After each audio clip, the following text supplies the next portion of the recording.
मान लीजिए मैं कल सुबह उठूं और पता चले कि स्टॉक मार्केट 50% गिर चुका है, तब मैं क्या करूंगा? मैं ये नहीं बता रहा कि शायद मैं क्या करूंगा या किस बात पर विचार करूंगा। मैं आपको बता रहा हूं कि मैं वास्तव में क्या करूंगा, क्योंकि मैंने अपने जीवन में कई बार मार्केट्स को आधा होते देखा है। मैंने कुछ ही हफ्तों में खरबों डॉलर की मार्केट वैल्यू गायब होते देखी है, और लगभग हर बार मैंने एक ही काम किया है। जब बाकी लोग डर के कारण बेच रहे थे, तब मैंने अच्छे बिजनेसेस को खरीदने की कोशिश की है। मैंने 1973 से 74 की गिरावट देखी, 1987 का क्रैश देखा, 2000 का डॉट कॉम क्रैश देखा, और 2008 का फाइनेंशियल क्राइसिस भी देखा। उन सभी समयों में ऐसा लग रहा था कि फाइनेंशियल वर्ल्ड खत्म हो रहा है, लेकिन कई बार मैक्सिमम फियर का वही समय मैक्सिमम अपॉर्चुनिटी बन जाता है। समस्या ये है कि क्रैश आने के बाद अधिकतर लोग ये तय नहीं कर पाते कि उन्हें क्या खरीदना चाहिए। उनका डर उनकी समझ पर हावी हो जाता है। जिस समय उन्हें निर्णय लेना चाहिए, उस समय वे फ्रीज हो जाते हैं। इसलिए क्रैश आने से पहले तैयारी करना आवश्यक है। अगर मार्केट कल 50% गिर जाए, तो मैं 4 बिजनेसेस पर विशेष ध्यान दूंगा: एप्पल, वीजा, कॉस्को और बर्कशायर हैथवे। लेकिन इन 4 नामों से भी अधिक महत्वपूर्ण यह समझना है कि मैंने इन्हें क्यों चुना। क्रैश में मैं हर गिरे हुए स्टॉक को नहीं खरीदता। कोई स्टॉक 50% गिर गया, इसका अर्थ यह नहीं कि वह सस्ता है। हो सकता है उसका बिजनेस टूट चुका हो सकता है वह पहले बहुत ओवरवैल्यूड था, या हो सकता है वह 50% गिरने के बाद भी आगे और गिर जाए। मैं क्रैश में किसी कंपनी को खरीदने से पहले 5 बातें देखता हूं। पहली बात, क्या यह बिजनेस 10 साल बाद भी मौजूद होगा और प्रॉफिट कमा रहा होगा? वीक कंपनीज क्रैशेस में समाप्त हो सकती है, जिन पर बहुत डेट होता है, जिनकी इंडस्ट्री मर रही होती है, या जिनके प्रोडक्ट्स की लोगों को वास्तविक आवश्यकता नहीं होती। वे केवल अस्थायी रूप से नीचे नहीं जाते, कई बार वे गायब हो जाते हैं। मैं ऐसे बिजनेसेस चाहता हूं जिनकी प्रोडक्ट्स या सर्विसेज लोगों के जीवन का स्थायी हिस्सा हो। दूसरी बात, क्या बिजनेस के पास कंपेटिटिव मोट है? मोट वह शक्ति है जो किसी कंपनी को कंपटीशन से बचाती है। ये एक मजबूत ब्रांड हो सकता है, नेटवर्क इफेक्ट हो सकता है, कॉस्ट एडवांटेज हो सकती है, या ऐसा इकोसिस्टम हो सकता है जिसे छोड़ना कस्टमर्स के लिए कठिन हो। बिना मोट के कोई भी अच्छा बिजनेस समय के साथ कंपटीशन द्वारा नष्ट किया जा सकता है, लेकिन मजबूत मोट वाला बिजनेस दशकों तक वैल्यू कंपाउंड कर सकता है। तीसरी बात, क्या कंपनी मजबूत फ्री कैश फ्लो उत्पन्न करती है? मैं ऐसी कंपनीज चाहता हूं जो जितना कैश खर्च करती हैं उससे अधिक कैश बनाती हो, जो अपने ग्रोथ को स्वयं फंड कर सकें, डिविडेंड दे सकें, शेयर्स बाईबैक कर सकें, और कठिन समय में भी दूसरों से महंगा पैसा मांगने के लिए मजबूर न हो। क्रैश के दौरान कैश बहुत महत्वपूर्ण होता है। जो कंपनी अपना कैश स्वयं बनाती है, वह अपनी नियति के नियंत्रण में रहती है। चौथी बात, मैनेजमेंट सक्षम और ईमानदार होना चाहिए। अच्छे मैनेजर्स कैपिटल को समझदारी से एलोकेट करते हैं, शेयर होल्डर्स के साथ न्यायपूर्ण व्यवहार करते हैं और लॉन्ग टर्म सोचते हैं। खराब मैनेजर्स गलत एक्विजिशंस, अधिक डेट, अनावश्यक एक्सपेंशन और अपने लाभ के लिए शेयर होल्डर्स की वैल्यू नष्ट कर सकते हैं। पांचवी बात, स्टॉक की प्राइस में पर्याप्त मार्जिन ऑफ सेफ्टी होना चाहिए। महान बिजनेस भी गलत प्राइस पर खराब इन्वेस्टमेंट बन सकता है, लेकिन अगर आप उसे इंट्रिंसिक वैल्यू से काफी कम प्राइस पर खरीदते हैं, तो समय आपके पक्ष में होता है, प्राइस कुछ समय और गिर सकती है, लेकिन बिजनेस मजबूत है तो लॉन्ग टर्म में वैल्यू सामने आ सकती है। अब मैं आपको उन 4 स्टॉक्स के बारे में बताता हूं। पहला है एप्पल। एप्पल केवल एक टेक्नोलॉजी कंपनी नहीं है, मेरी नजर में यह कैपिटलिज्म के इतिहास में बनाए गए सबसे बेहतरीन बिजनेसेस में से एक है। आईफोन केवल एक प्रोडक्ट नहीं है, यह 1 अरब से अधिक लोगों के डिजिटल लाइफ का केंद्र है। लोग सुबह उठते ही इसे देखते हैं, रात को सोने से पहले देखते हैं और दिन में अनेक बार इसका उपयोग करते हैं। मार्केट में सस्ते ऑल्टरनेटिव्स मौजूद हैं, फिर भी लोग आईफोन के लिए प्रीमियम प्राइस देते हैं। इसका कारण केवल टेक्नोलॉजी नहीं है, इसका कारण brand, design, trust, privacy, ecosystem और इमोशनल कनेक्शन है। एक बार कोई व्यक्ति एप्पल इकोसिस्टम में प्रवेश कर जाता है तो उसके photos, messages, apps, watch, AirPods, Mac और आई क्लाउड सब एक दूसरे से जुड़ जाते हैं। दूसरे प्लेटफॉर्म पर जाना संभव है लेकिन असुविधाजनक हो सकता है। यही एप्पल का मोट है। एप्पल का सर्विसेज बिजनेस भी बहुत महत्वपूर्ण है। ICloud, Apple music, app store, Apple pay, Apple TV plus और अन्य सर्विसेज रिकरिंग रेवेन्यू पैदा करती है। यह रेवेन्यू हाई मार्जिन है, प्रिडिक्टेबल है और समय के साथ बढ़ सकता है। एप्पल बहुत बड़ी मात्रा में फ्री कैश फ्लो पैदा करती है। उस कैश का उपयोग बाईबैक्स, डिविडेंड्स और नई टेक्नोलॉजीज में इन्वेस्टमेंट के लिए किया जा सकता है। अगर किसी ग्लोबल पैनिक के कारण एप्पल का शेयर प्राइस 50% गिर जाए लेकिन उसका इकोसिस्टम, कस्टमर लॉयल्टी और कैश जनरेशन सुरक्षित रहे तो मैं इसे खतरे के बजाय अवसर मानूंगा। मैं इसलिए नहीं खरीदूंगा कि मुझे अगले महीने प्राइस बढ़ने की उम्मीद है, मैं इसलिए खरीदूंगा क्योंकि मैं एक महान बिजनेस का हिस्सा आकर्षक प्राइस पर प्राप्त कर रहा हूं। दूसरा स्टॉक है वीजा। बहुत से लोग वीजा को क्रेडिट कार्ड लेंडर समझते हैं, लेकिन वीजा का मुख्य बिजनेस लोगों को लोन देना नहीं है। वीजा एक पेमेंट नेटवर्क है, इसे एक टोल रोड की तरह समझिए। जब भी कोई व्यक्ति वीजा कार्ड से पेमेंट करता है, वीजा ट्रांजैक्शन को प्रोसेस करने के बदले छोटी फी कमाती है। लोन का रिस्क सामान्यतः बैंक्स और कार्ड इश्यूअर्स उठाते हैं। वीजा नेटवर्क चलाती है और उस नेटवर्क पर बहने वाले ट्रांजैक्शन से कमाई करती है। यह बिजनेस मॉडल बहुत सुंदर है। वीजा को फैक्ट्रीज नहीं बनानी पड़ती, उसे फिजिकल इन्वेंट्री नहीं रखनी पड़ती, उसे हर कार्ड होल्डर से लोन वापस लेने की चिंता नहीं करनी पड़ती। उसे अपना नेटवर्क तेज, सुरक्षित और भरोसेमंद रखना होता है। वीजा का कॉम्पिटिटिव मोट बहुत विशाल है। मर्चेंट्स वीजा स्वीकार करते हैं क्योंकि कस्टमर्स वीजा उपयोग करते हैं। कस्टमर्स वीजा उपयोग करते हैं क्योंकि मर्चेंट्स इसे स्वीकार करते हैं।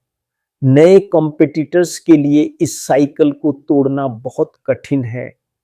दुनिया अभी भी कैश से डिजिटल पेमेंट्स की ओर जा रही है। कई इमर्जिंग मार्केट्स में आज भी बहुत से ट्रांजैक्शंस कैश में होते हैं।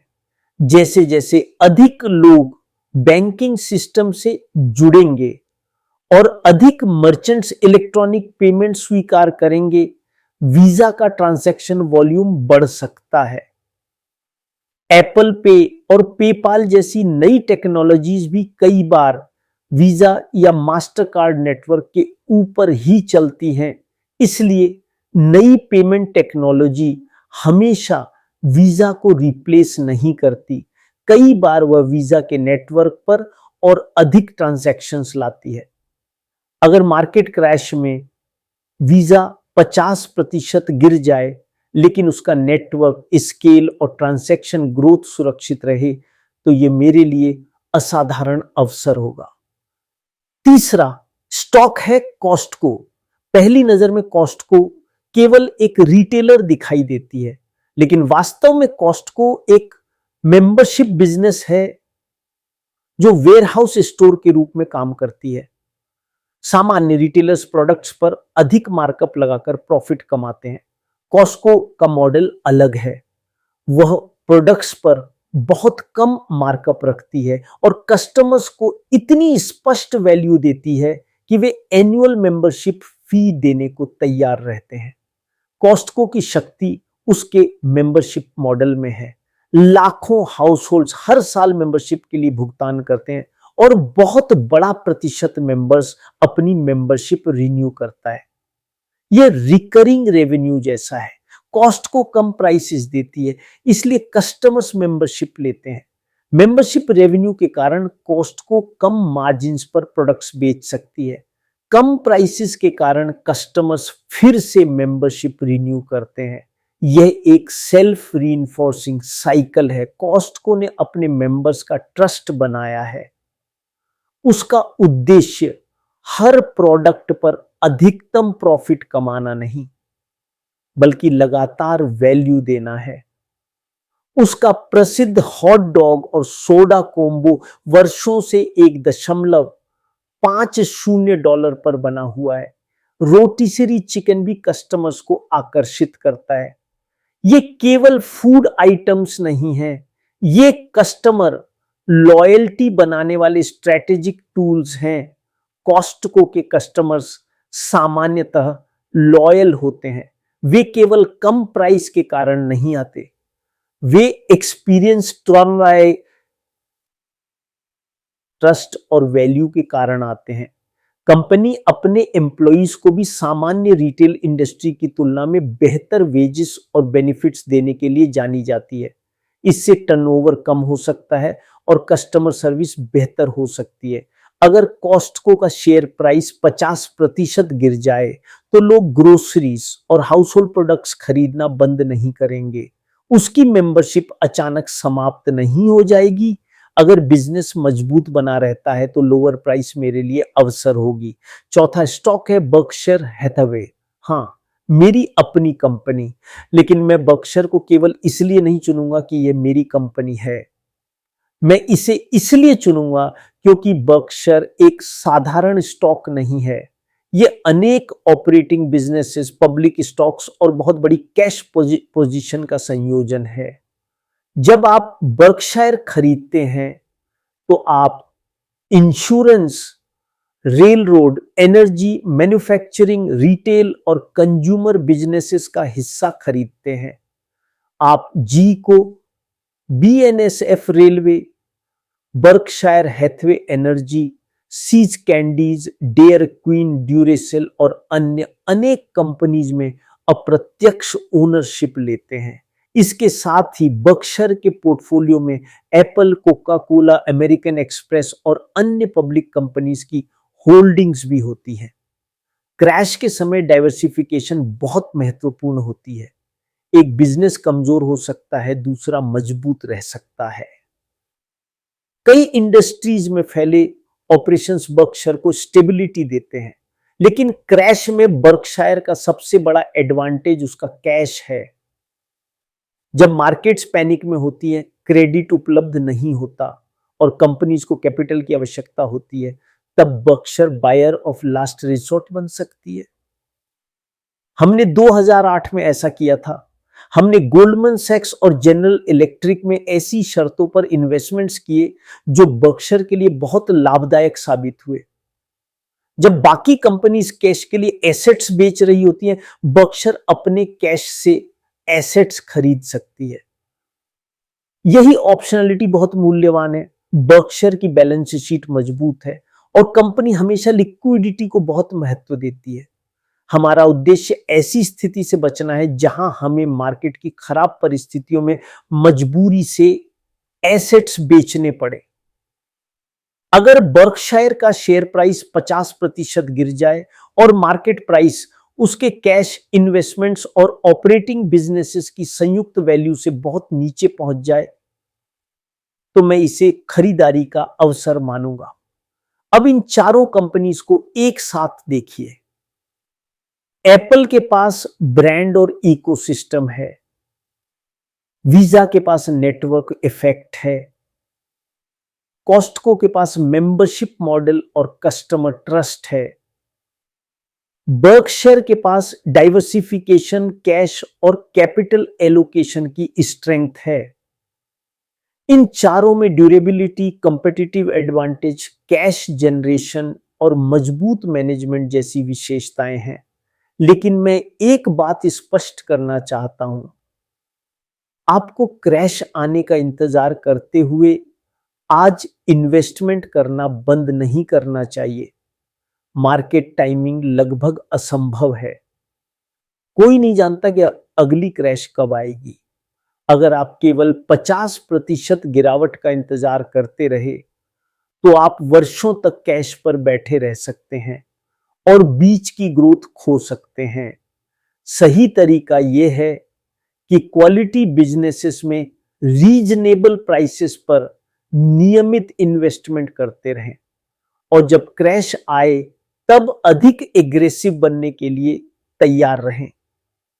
इसके लिए आपके पास 3 चीजें होनी चाहिए: कुछ अवेलेबल कैश, एक तैयार वॉच लिस्ट और पैनिक के समय निर्णय लेने वाला टेम्परेमेंट। क्रैश इन्वेस्टिंग में सबसे बड़ी समस्या नॉलेज नहीं, टेम्परेमेंट होती है।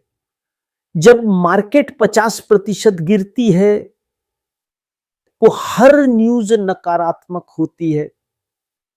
एक्सपर्ट्स आगे और गिरावट की भविष्यवाणी करते हैं। आपका पोर्टफोलियो लॉस दिखाता है, आपकी इंस्टिंक्ट कहती है बेचो और जो बचा है उसे बचाओ, लेकिन कई बार वही समय खरीदने का होता है।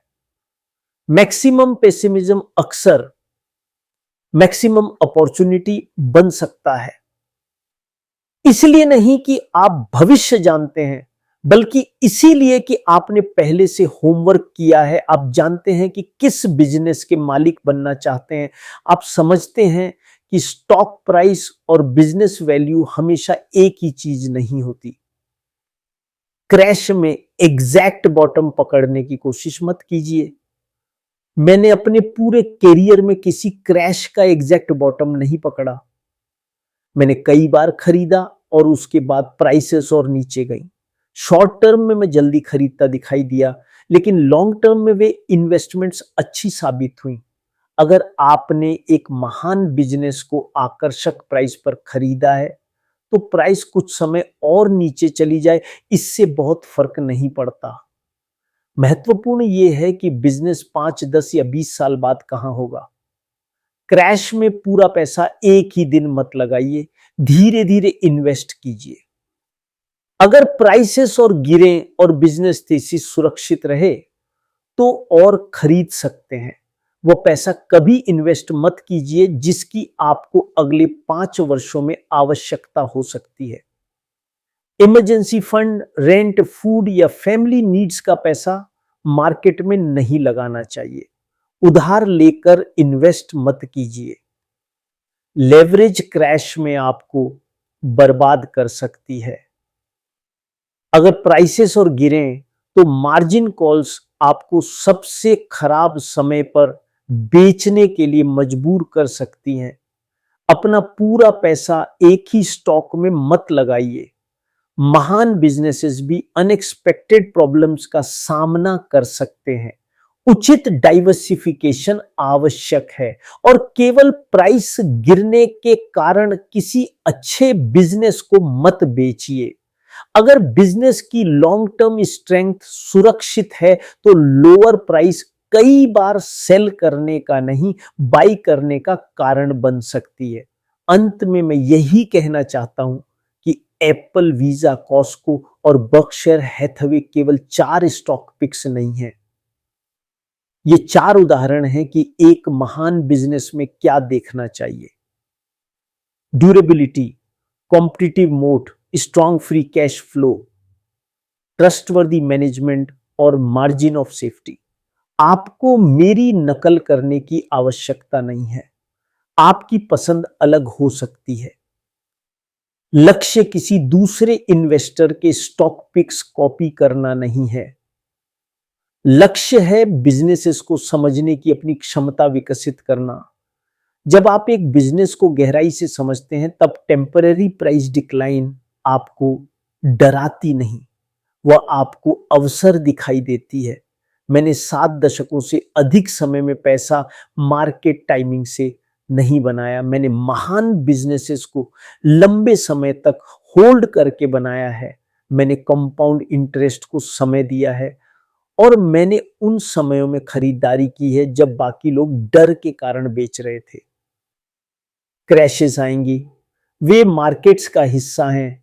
कभी कारण फाइनेंशियल क्राइसिस होगा, कभी वॉर, रिसेशन या कोई अनएक्सपेक्टेड इवेंट। लेकिन असली सवाल ये नहीं है कि क्रैश क्यों आई, असली सवाल ये है कि आप क्या करेंगे। क्या आप पैनिक में बेच देंगे? क्या आप डर के कारण कुछ नहीं करेंगे? या आपने पहले से ऐसी तैयारी की होगी कि महान बिजनेसेस को बार्गेन प्राइसेस पर खरीद सकें? जब अगली बार मार्केट तेजी से गिरे तो याद रखिए, क्रैश हमेशा केवल डिजास्टर नहीं होती। तैयार इन्वेस्टर के लिए वह अपॉर्चुनिटी भी हो सकती है। और कई बार आपके जीवन के सबसे अच्छे इन्वेस्टमेंट डिसीजंस उन्हीं दिनों में लिए जाते हैं जब बाकी दुनिया सबसे अधिक डरी हुई होती है।